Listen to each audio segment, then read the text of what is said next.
Welcome to Uchchal TV kids science and stories. Mirapur गांव में सुखिया नाम का एक गरीब मोची अपनी पत्नी के साथ रहता था। सुखिया का मोचीगिरी का काम सही ढंग से नहीं चल रहा था, जिस वजह से घर की आर्थिक स्थिति दिन प्रतिदिन खराब होती जा रही थी। घर में जो भी राशन और सामग्री थे सब खत्म होते जा रहे थे। एक दिन परेशान होकर सुखिया ने अपनी पत्नी से कहा, अब हमको यहाँ नहीं रहना है। इस गांव में ना तो कोई कमाई हो रही है और ना ही सही ढंग से कोई काम मिलता है। पड़ोस का सीतापुर गांव काफी बड़ा है, वहाँ पर काम ज्यादा है, इसलिए मैं वहाँ जाकर मोचीगिरी का काम करूंगा। कुछ दिन मैं भले ही घर से दूर रह लूंगा, लेकिन घर चलाने के लिए कुछ रुपयों की कमाई तो हो जाएगी।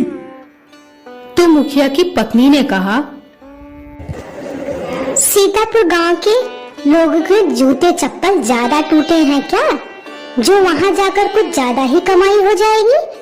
अपने जन्मभूमि में रहकर नहीं कमा पा रहे हो, पराए गांव जाकर इनकी कुछ ज्यादा ही कमाई हो जाएगी। अगले दिन सुबह सुबह ही सुखिया अपना मोचीगिरी का सारा सामान लेकर पड़ोस के गांव सीतापुर पहुंच गया। सीतापुर बाजार में पहुंचकर सुखिया देखता है कि पहले से ही कई सारे मोची अपनी दुकान लगाकर बैठे हैं। सुखिया सोचता है, यहाँ पहले से ही इतने सारे मोची अपनी दुकान लगाए बैठे हैं, ऐसे में मेरे जैसे अनजान मोची के पास कौन ग्राहक आएगा? लगता है यहाँ से भी हमको खाली हाथ लौटना पड़ेगा। लेकिन नहीं, मैं खाली हाथ नहीं लौट सकता। सुखिया ने ग्राहकों को अपने पास बुलाने की एक युक्ति सोची। सुखिया ने अपनी दुकान लगाई और वहाँ एक बोर्ड पर बड़े बड़े शब्दों में कुछ लिख दिया, जूतों का अस्पताल, टूटे जूते लेकर आइए और नए जूते लेकर जाइए। सुखिया अपने ग्राहकों को बुलाने लगा, जूते बनवा लो या अपने टूटे जूते बनवा लो, टूटे जूते नए जूतों जैसा बनवा लो, जूते बनवा लो। लोगों ने जब ये सब देखा तो उन्हें कुछ नया लगा और सब लोग सुखिया की दुकान की ओर आकर्षित होने लगे। सुखिया कहता है, नए जूते बनवा लो अथवा अपने पुराने जूते बिल्कुल नए जैसा बनवा लो। सुखिया जूता बनाने लगा और उसके बदले मजदूरी लेने लगा। सुखिया बहुत मेहनत से काम किया करता था और कुछ दिनों में वह कुछ सोने के सिक्के इकट्ठा कर लिए। एक दिन सुखिया 2 सोने के सिक्कों के बदले एक व्यापारी से एक घोड़ा खरीद लिया। अगले दिन सुखिया अपना सारा सामान बांधा और अपने घर लौटने लगा। सुखिया के घर लौटने के रास्ते में एक घना जंगल पड़ता था। घने जंगल में सुखिया को डाकुओं का एक समूह मिला। सुखिया दूर से उन्हें देख लिया। सुखिया कहता है, हे भगवान, ये तो डकैत लगते हैं, ये हमारा सारा पैसा लूट लेंगे और मैं फिर से गरीब हो जाऊंगा। मैं क्या करूं भगवान? मोची के दिमाग में तभी एक तरकीब सूझी। उसने एक सोने का सिक्का घोड़े के गले में बांध दिया और आगे बढ़ने लगा। तभी डाकुओं ने उसे रोका और बोला, मुसाफिर, चलो जल्दी जल्दी अपना सारा पैसा निकालो, उसके बाद यहाँ से भागो। सुखिया कहता है, मैं गरीब मोची हूँ, मेरे पास इस घोड़े के सिवाय और कुछ भी नहीं है, कृपया करके मुझे जाने दीजिए डाकू भाई।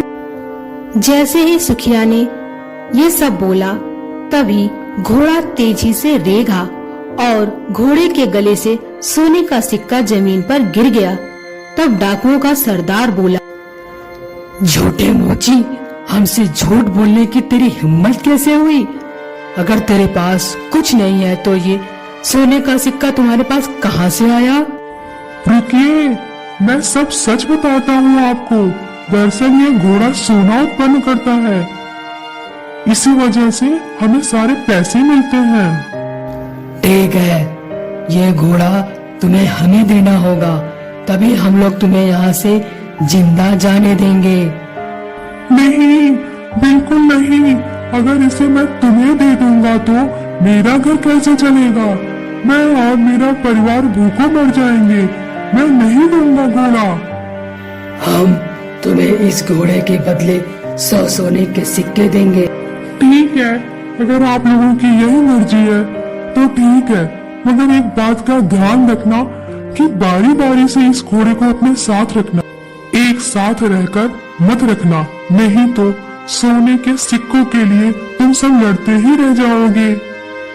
मोची घोड़े को डाकुओं के सरदार को बेचकर घर लौटने लगा। वह बहुत खुश हुआ कि उसे दुगना मुनाफा हो गया। इस पैसे से सुखिया ने गांव में एक जमीन खरीदी। डाकू लोग घोड़े को लेकर अपने ठिकाने पर पहुंच गए। डाकुओं के सरदार ने डाकुओं से कहा, इस गिरोह का सरदार मैं हूँ, इसलिए यह घोड़ा सबसे पहले मेरे साथ रहेगा। सबने सरदार की बात मानी। उस रात सरदार घोड़े के साथ सोया। अगली सुबह जब डाकुओं का सरदार उठा तो देखा कि अस्तबल में कुछ भी नहीं है। उसने पूरा अस्तबल देखा और समझ गया मोची ने उसे बेवकूफ बना दिया है। इसी बीच एक दूसरा डकैत वहां आया और बोला, सरदार बताइए कितने सोने के सिक्के मिले? डाकुओं का सरदार बोला, तुम खुद ही ये पता कर लेना घोड़ा कितना सोने का सिक्का देता है, जब आज रात घोड़ा तुम्हारे साथ रहेगा।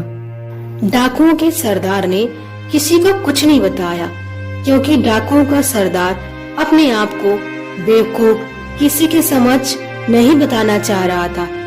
ऐसे ही एक एक करके बारी बारी से सभी डकैत घोड़े को अपने साथ रखे, लेकिन किसी को कुछ नहीं मिला। सब समझ गए कि मोची ने उन्हें बेवकूफ बनाया है। डाकुओं का सरदार बोला, उस मोची ने हमें बेवकूफ बनाया है, अब हम उसे सबक सिखाएंगे। उसमें से एक डाकू बोला, सरदार, उस मोची ने हमें यह साधारण घोड़ा 100 सोने के सिक्कों के बदले दिया है। हम उसे अपना सिक्का वापस लेंगे और धोखा दिया है उसकी सजा देंगे। तभी सभी डाकू मोची के घर की तरफ निकल पड़े। मोची खेतों में काम कर रहा था। उसने डकैतों को अपने घर की तरफ जाते देख लिया। मोची जल्दी से अपने घर के अंदर गया और अपनी पत्नी से बोला, भाग्यवान, मेरी बात सुनो। अभी यहाँ पर एक डकैतों का गिरोह आएगा और जब वो मेरे बारे में पूछे तो उनसे कहना मैं खेतों में काम कर रहा हूँ। उसके कुछ देर बाद मेरे पास ज़ेब्रा को भेजना मुझे बुलाने के लिए। इतना कहकर सुखिया अपने घर के पीछे छिप गया। कुछ देर के बाद डाकुओं का गिरोह सुखिया के घर आ गया और उसकी पत्नी से कहा, मोची कहाँ है? उसको बुलाओ, हमें उससे कुछ बात करनी है। वो खेतों में काम करने गए हुए हैं। मैं अपने कुत्ते जेब्रा को भेजती हूँ उन्हें बुलाने के लिए। जाओ जेब्रा, खेत पर जाकर अपने मालिक से कहना कि कुछ लोगों ने घर पर बुला रहे हैं। ये सब क्या है? क्या जेब्रा सच में तुम्हारे पति को बुला लाएगा? जरूर। वो हर बात समझता है। जब मेरे पति खेत पर होते हैं तो जेब्रा ही तो हम दोनों की बात करवाता है। जब हमको बात करनी होती है तो मैं बस जेब्रा को उसके पास भेज देती हूँ और जेब्रा मेरी बात उन तक पहुँचा देता है। डकैत सुखिया की पत्नी से बात कर रहा था। तभी सुखिया वहाँ पर आ जाता है और कहता है, ओ डकैत भाई, कैसे हो और कैसे आना हुआ मेरे घर? जिब्रा ने मुझे बताया कि आप मुझसे कुछ बात करना चाहते हैं। हमें तुम्हारे इस घोड़े से कुछ नहीं मिला। तुमने हमें धोखा दिया है, हमसे झूठ बोला है। आप ये कैसी बात कर रहे हैं? मेरे पास जो कुछ है इस घोड़े की बदौलत ही तो सब कुछ है। अच्छा चलो ठीक है, हमें तुम पर विश्वास है, लेकिन तुम्हें यह कुत्ता हमें बेचना होगा। नहीं, मैं यह कुत्ता नहीं बेच सकता, बिल्कुल नहीं बेचूंगा। चलो हमसे इस कुत्ते के बदले 50 सोने के सिक्के ले लो। थोड़ा इनकार करने के बाद सुखिया कुत्ते को 50 सोने के सिक्कों के बदले डाकुओं को बेच देता है। डकैत कुत्ते को लेकर अपने अड्डे पर आ गए। डकैतों का सरदार बोला, सरदार होने के नाते कुत्ता सबसे पहले मेरे पास रहेगा। बाकी सभी डकैतों ने उसकी आज्ञा मानी और चले गए। उसके बाद सरदार ने अपने बेटे कृष्णा को बुलाया। सुनो कृष्णा, अब मैं काम पर जा रहा हूँ। अगर मेरी कोई जरूरत पड़े तो इस जिब्रा को मुझे बुलाने के लिए भेज देना। कुछ देर बाद एक डकैत अपने सरदार से मिलने के लिए आया। उसने कृष्णा से सरदार के बारे में पूछा और अपने सरदार को बुलाने के लिए कहा। कृष्णा ने जिब्रा को अपने पिताजी को बुलाने के लिए भेजा। जिब्रा डाकुओं के अड्डे से भागा और सरदार के पास न जाकर बल्कि सुखिया के घर पर आ गया। जब सरदार घर वापस लौटा तो उसने देखा जिब्रा वहाँ नहीं है, तो वह समझ गया कि मोची ने उन्हें एक बार फिर बेवकूफ बना दिया है। जिब्रा जरूर अपने मालिक के घर गया होगा। सरदार वो अपने अड्डे से अकेले ही मोची के घर पर आ गया। सुनो, जिब्रा क्या तुम्हारे पास आया है? हाँ, जिब्रा यहाँ आया है। मेरे ख्याल से उसे मेरी याद आ रही थी, इसलिए भाग आया है। उसे थोड़ा समय दीजिए, वह आप लोगों को अपना मालिक कुछ दिनों में मान लेगा। सरदार जिब्रा को वापस अपने साथ ले गया और अगले दिन अपने साथी को दे दिया। जिब्रा सभी डकैतों के साथ बारी बारी एक एक दिन रहा और हर दिन भागकर मोची के घर वापस आ जाता था। सबने ये जान लिया कि मोची ने उन्हें एक बार फिर बेवकूफ बनाया है। काफी विचार विमर्श के बाद डाकुओं का गिरोह मोची को सबक सिखाने के उद्देश्य से उसके घर पहुंच गया और मोची की एक न सुनी और मोची को एक बोरे में भरकर अपने ठिकाने की तरफ जाने लगे। तभी दोपहर में तेज धूप की वजह से वह लोग रुककर एक घने पेड़ के नीचे आराम करने लगे। तभी सूरों का एक झुंड वहां से गुजर रहा था। जब सुखिया सूरों के झुंड की आवाज सुना तो उसे एक उपाय सूझा और उसने तेज आवाज में चिल्लाना शुरू किया।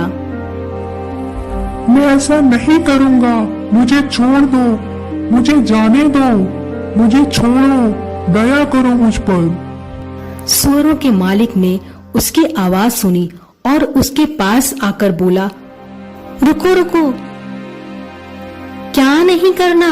तुम क्या नहीं करोगे? किसने तुम्हें इस बोरे में डाला है?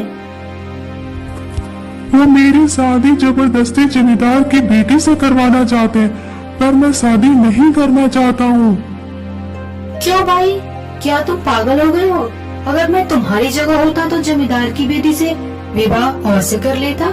अगर ऐसी बात है तो आओ, मैं तुम्हें बोरे में डाल देता हूँ, तुम जाकर जमींदार की बेटी से शादी कर लो, लेकिन पहले तुम मुझे बाहर तो निकालो। सूअरों के मालिक ने मोची को बोरे से बाहर निकाल दिया और खुद बोरे के अंदर घुस गया। मोची बोरे को बांध दिया और उसके सूअरों को लेकर वहां से चला गया अपने घर।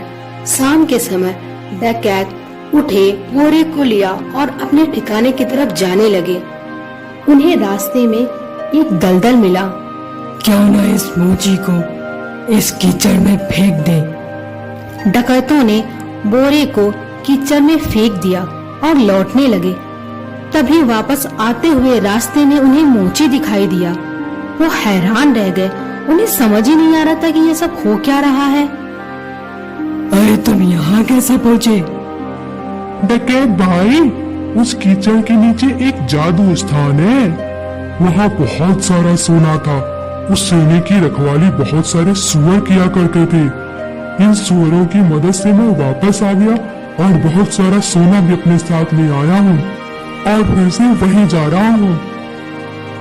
हमें उस जादुई स्थान पर ले चलो और खबरदार, अब तुम वहाँ रखे सोने को हाथ भी लगाए तो। मैं जैसा कहता हूँ वैसा करो। ठीक है, जैसी आपकी मर्जी। डकैतों का झुंड कीचड़ के पास पहुंच गया और सभी कीचड़ में फंस गए और जिससे उनकी मृत्यु हो गई। Kindly follow and subscribe and press the bell icon for latest videos.